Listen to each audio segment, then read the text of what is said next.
Hi, and welcome to Total Rewind, a filmmaker's compass podcast where we take a look at movies 30 years and older and see if they still hold up. So I am D-Man. My co-host is CP. CP, how's it going today? I'm fantastic, man. How are you? Doing well. I'm really excited for our movie today because I think things are going to get pretty interesting. There's a lot to talk about with this movie. Oh, So totally. I'll go ahead and introduce it. Let's just jump right into it. We are watching the Mel Brooks classic, or we're discussing the Mel Brooks classic, Blazing Saddles.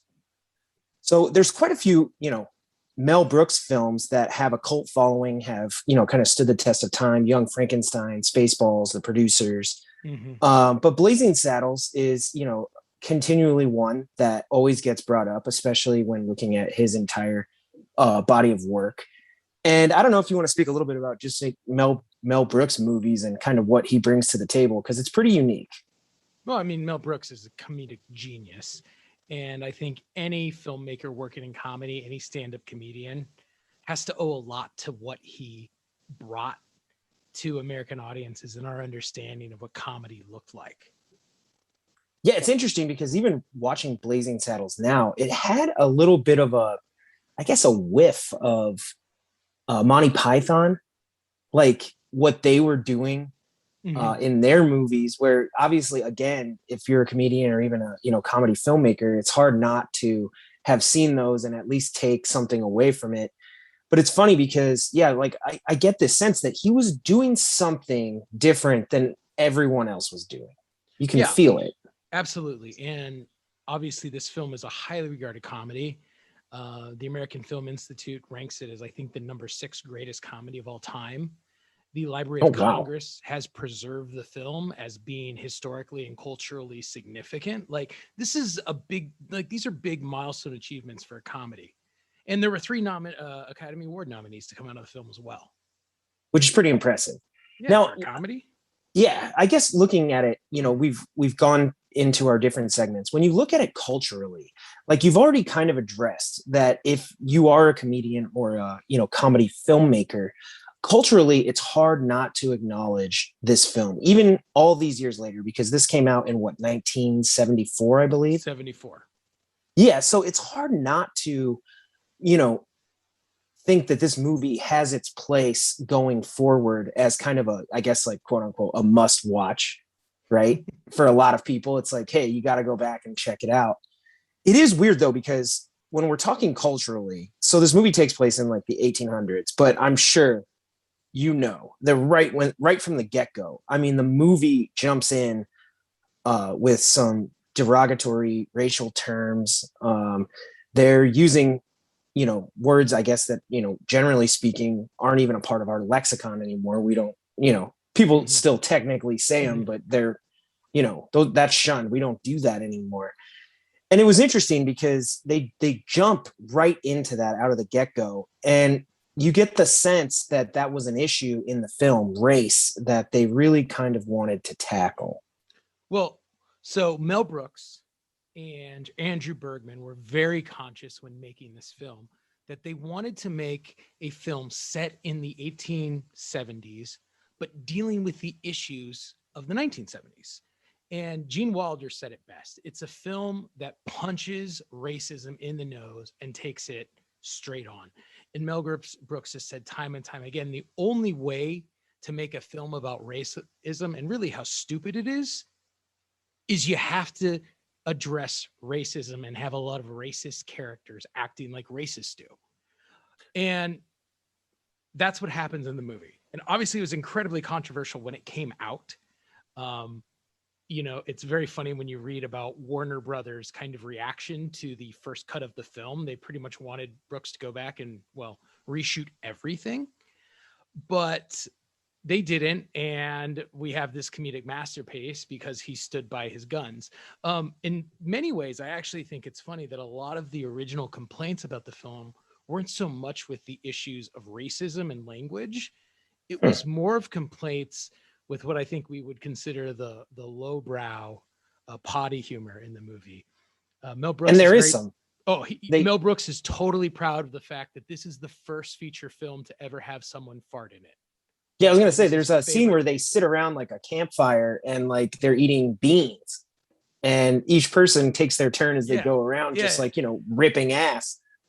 And it gets like progressively more intense, which I can only assume, right? I'm using my imagination, but that like each person around that campfire is like, if I'm next, I'm gonna try to get the biggest one yet.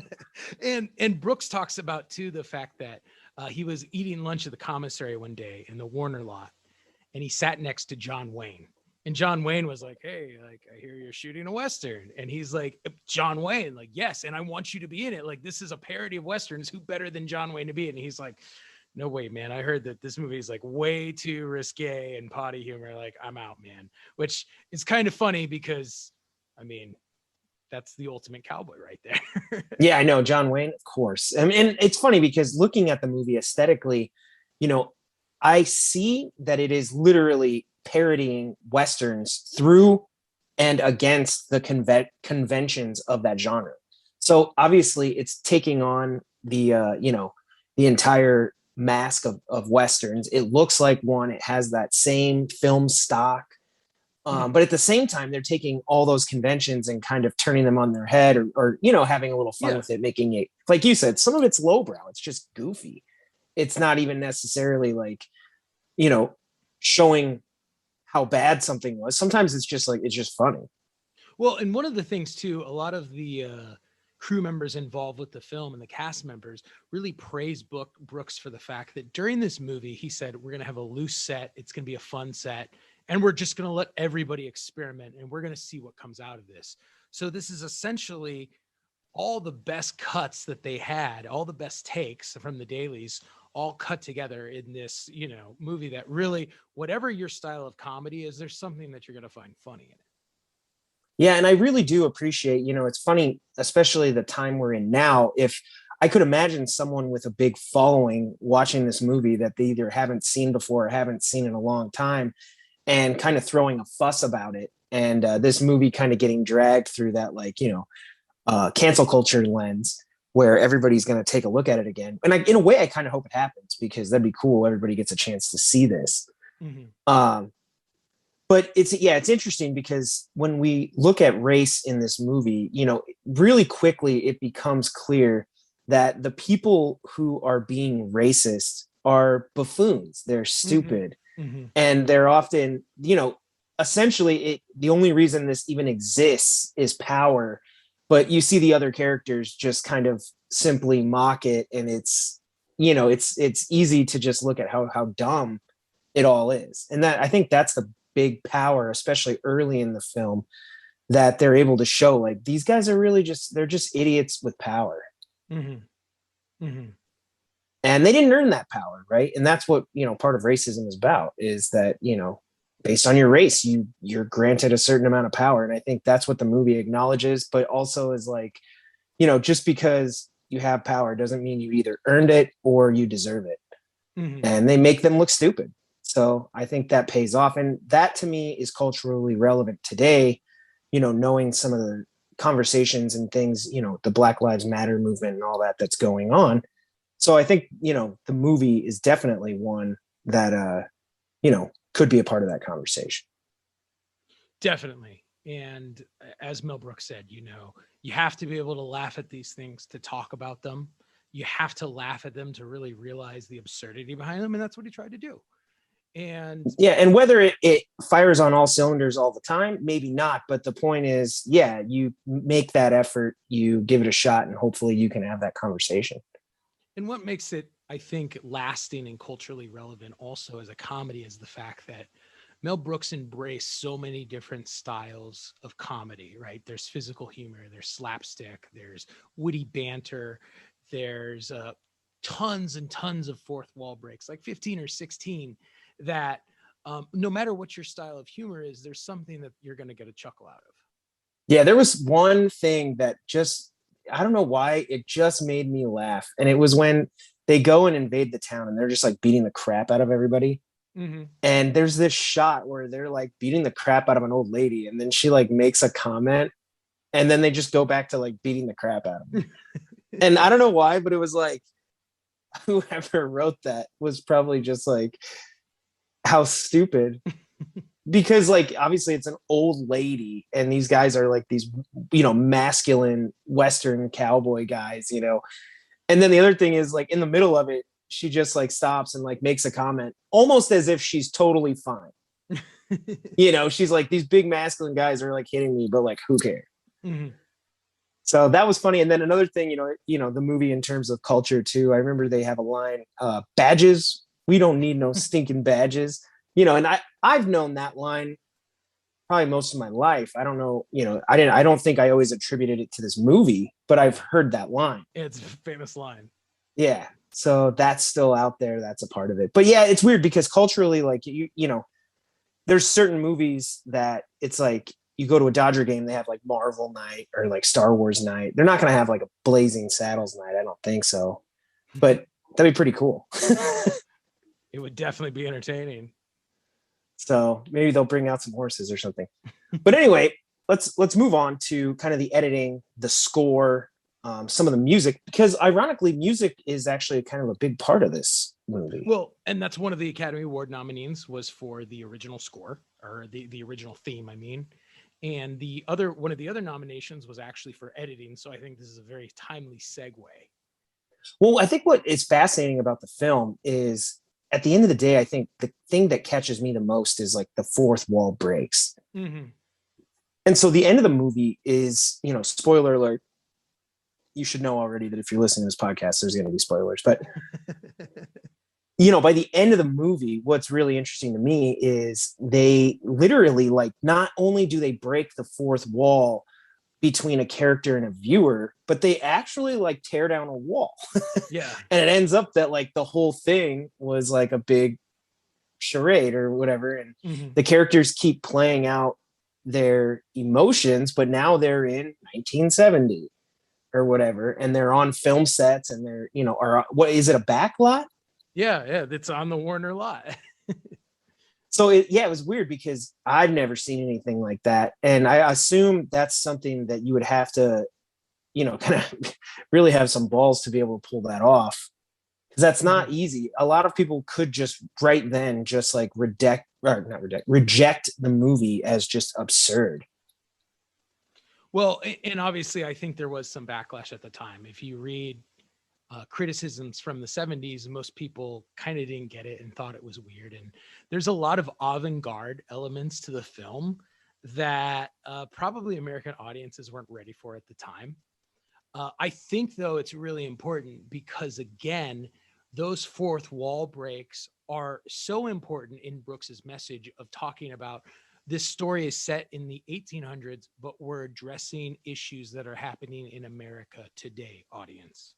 And I had to do that through the fourth wall breaks. They also do it through, I can't remember the name of what it's called, like an anachronism or something, where this is taking place in the 1800s, but they're making comments about, things that you'd only know if you were alive today. Yeah. And, I think one of the ones that really stood out to me was like one of the characters who is Black. He says something like, "Oh, I got to go." And he's like, "This is my Jesse Owens moment," but it's supposed to be like the 1800s. And you're like, well, how are you going to reference that?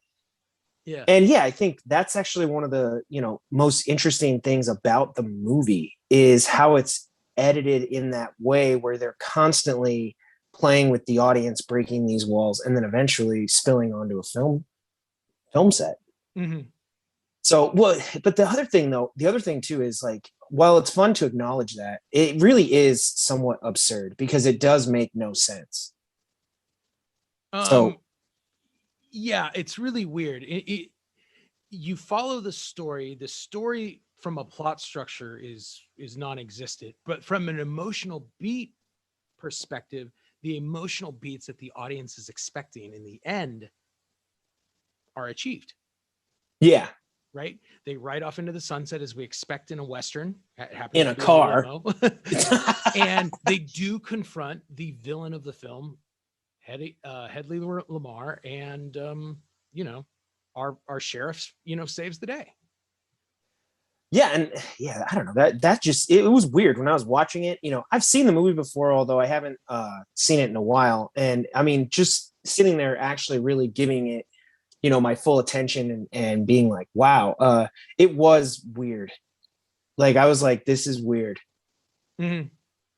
And even though, like you said, I understand like what's going on, like what he's going for, but to that end, I still don't know if it actually plays out right. I don't know. So the final element of the movie that I want to talk about is the story. And I think you already said it best. It's pretty non-existent. They're building a railroad, and essentially the goal of the villains is to build it through this town to avoid quicksand. And that's it. After that, it's just like crazy scenarios and how they can, trick the townspeople or beat them into submission or blow it up or, whatever they got to do. And I don't know, it's weird because I actually, like you said, I felt the story really was just, it almost felt like theater. Like it was just there just to allow these other people to do their thing. Mhm. That there really wasn't much of a story, that it wasn't, um, they're playing much more with genre conventions and fourth wall breaks and comedy than they are using, powerful storytelling techniques to get across something, other than the race thing was probably the one major thing I took away from the film. Well, it's hard because again, it is a film about racism, and that was kind of the intention going into it. I guess originally Andrew Bergman's draft was actually not so much a comedy, and he actually envisioned, believe it or not, James Earl Jones in this story about a black sheriff in this town set in the 1800s and like the issues that he dealt with. Well, and that's funny because like that's actually a plot device, is like in order to get right the townspeople to leave, the villain actually makes a black person the sheriff because he thinks it'll just be terrible and like everybody will just leave. Mhm. Right? Isn't that his intention? Pretty much, so, they want to just drive the folks out of the town.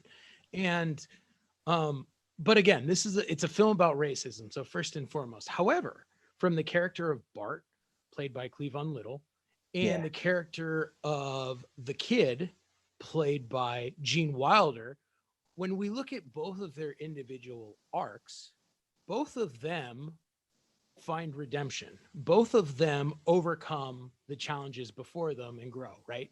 Bart is Mm-hmm. successful in winning the townsfolks over, right? Yeah. He defends the town, he earns their respects, and then I mean, it's not like he in a much more Gary Cooper high noonish moment, he then rides off and says, "All right, I'm on to right more wrongs. Like I'm not here to stick around and because it's not like we're friends. I came to do a job and I did it." Um, for the Waco kid, he is this down on his luck gunfighter who, lives out He's of a past his bottle. glory days. Yeah, he's past his glory days. And this is kind of his one shot at proving that he's still got enough in the tank of what he used to be. And again, he comes through in key moments through supporting Bart, through saving the town in multiple occasions. Like, so those characters have completed arcs.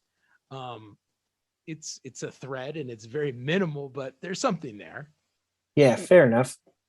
So I guess finally then, when you think about if we were to, show this to, some kids today or even, people who haven't just seen the movie, I mean, do you think it holds up? Is it something that you think, not necessarily that a movie has to deliver the same impactful punch it had in its own time, but do you think people would still enjoy it the way it was intended? I think that's a really kind of a loaded question. In some ways, this film may be as important now as it was when it was made in the 70s for the issues that it is trying to address, and using comedy to force us all to look at these truths in the world. However, because of cancel culture and the world that we live in, I think in some ways, and especially the war on comedy, this film is really, I think, at risk of falling victim to people who don't understand the satire, who don't understand what it's truly about. On the surface, it should be canceled. On the surface, it is blatantly offensive. Yeah. But when we peel it back and look at what it's saying, looking at the bigger meaning that it has, looking at the messaging and the way that it delivers it, it's a really important film. Now, the sociological stuff aside, if we just look at it as a comedy, I think it's a really well-made comedy, and it shows. I mean, there are some of the greatest comedic actors in the history of cinema in this film. And you look at Harvey Korman, you look at Madeline Kahn, and their performances are something to be marveled at by anyone who is a fan of comedy or an aspiring comedian themselves. So Yeah. it's kind of tough, and I'm torn. And I think that I guess my answer would be this: does it hold up? Yes and no. Would I show it to my kids? I guess my answer would be I'd wait 5 years, and once this whole idea of anything that ever once remotely offended someone is kind of rolled back, and we can learn to laugh at ourselves and laugh at funny things again, then I think this is a great film, and I think everybody should watch it. Yeah, I mean, I definitely enjoyed watching it. And for the lessons that it does, the conversations and stuff that it does bring to the table, it seems worthwhile that I think people should check it out. But unfortunately, I think it's a movie where, like you said, I don't necessarily think um, it holds up the way that it was originally kind of intended. I think if you were to show it to people today, I don't know, people might get a little bored. Like you said, I think most people aren't probably watching this looking too deep into it. Mm-hmm. And I don't know. I mean, for all of the things that it does really well, I feel like if I were to show this to my friends and be like, "Oh, you guys got to watch this movie," I could literally see them getting bored with it and starting to talk during it. Mm-hmm. Um, so I don't necessarily think it holds up. I mean, I would like to see, um, maybe somebody take up that mantle and do maybe more of a modern day type thing that would kind of update it. But yeah, I think it's must watch viewing. If, like we mentioned at the top, you're going to be a comedian, right? You have to pay homage to those who came before you and the ones who laid the groundwork, and this film is definitely one of those films, so it rightfully deserves its place on the Library of Congress list and AFI and all that. I just don't know if for casual viewing, I don't think it holds up. No, that's understandable. Speaking of modernizing it, I did hear, obviously Mel Brooks is getting up there in age, but I Yeah, did he looks read it that too. he does, I guess, intend to create a stage version of this, as he's done with some of his other plays. So that would be curious, I think, especially given, again, as we said, kind of the moment that we are in American history right now. I think that would be really challenging, but it would be kind of interesting to see if something came of that. Well, and the cool thing is, like, if Mel Brooks actually did it, he has kind of that credibility to where, like, he could push the boundaries, and I think people would respect it because they know what he's about. Versus, if you just get, like, I don't know, somebody that most people don't know, you're like, I don't know. And I think I think the other, I think the other really interesting thing about the film is it does illustrate how hard comedy really is. You know, Yeah. how good, there's a quote that I'm butchering, but essentially, with actors, they talk about how it's really easy for a dumb person to play a smart character, Okay. but it's really hard to play a dumb one. And I think it's kind Interesting. of the same thing in comedy, in the sense that I think so many filmmakers, and especially people who have no understanding of the industry, just always assume that it's easy to be funny. And this Yeah. movie is I think in a lot of ways testament to that. It's not. You really have to be smart, and you watch it critically and you realize that Mel Brooks is doing some really genius things as a comedian and as a filmmaker and as a storyteller that we take for granted. And again, when we watch it through the lens of satire, the movie is totally different than when we just kind of watch it as a regular popcorn movie and we're not reading too deep into what's happening. And I think that, unfortunately, an uninformed audience going to see it misses out on so much of the value in the movie. Yeah, I also think it's worth noting too that the Western genre has also kind of fallen to the wayside. That's maybe not, if you were to do a modern, updated kind of a version of something like this, you might even pick a different genre. You might do, I don't know, a gangster movie, or, like you might do something a little bit different that, is more in the cultural zeitgeist, where at that time, Westerns were still huge. John Wayne was probably one of the biggest, celebrities on the planet. And, that's Westerns have, if there's one genre that has fallen pretty far, it's probably the Western. True. And that's a good point. And probably another reason why present day audiences are going to find the movie a little more boring, as you mentioned, than in the past. Yeah. Well, especially because, if you grew up on Westerns and you, even to this day, if you still really like them, then you're going to see the fun they're having with those conventions. But if you're not into that, and it doesn't seem like a lot of our culture is anymore, it's just not gonna have the hit that it did back when it originally released. So I don't know. That's my 2 cents. Like I said, I feel like it's definitely a movie that earns its place, but I don't know if it really holds up with today's audience so much. Fair enough.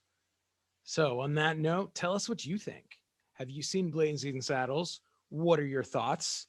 Let us know. You can find me at NDCal5. You can find him at Big Kid D-Man. And of course, you can hit up the show at FilmCom Podcast, pretty much anywhere that, you're on social media. You can also Google the show, Filmmakers Compass Podcast. You'll find our website, and that'll have the links to everything. So, CP, I'm going to throw it over to you. What are we going to be doing on the next Total Rewind? Next episode of Total Rewind, we are rewinding the clock back even further. We are watching the sci-fi classic from 1956. I just spaced on what it is, so give me a second. Forbidden Planet. Oh, yeah, that's right. That's right. It's an awesome movie. Check it out. We'd love to know your thoughts. And, well, it's Total Rewind. So, if you're going to tune into next week's episode, I would bet money that most people haven't seen Forbidden Planet, myself included. So give it a watch before next Tuesday, before next week's episode. And that way, when you tune in, you'll know exactly what we're talking about. Absolutely. So, all right, everybody, that's our episode. Thank you so much for listening to the show. We really appreciate it. Like CP said, be sure to keep the conversations going. Like, comment, and share, and help us increase engagement. And on that note, we'll see you next week. Keep watching movies.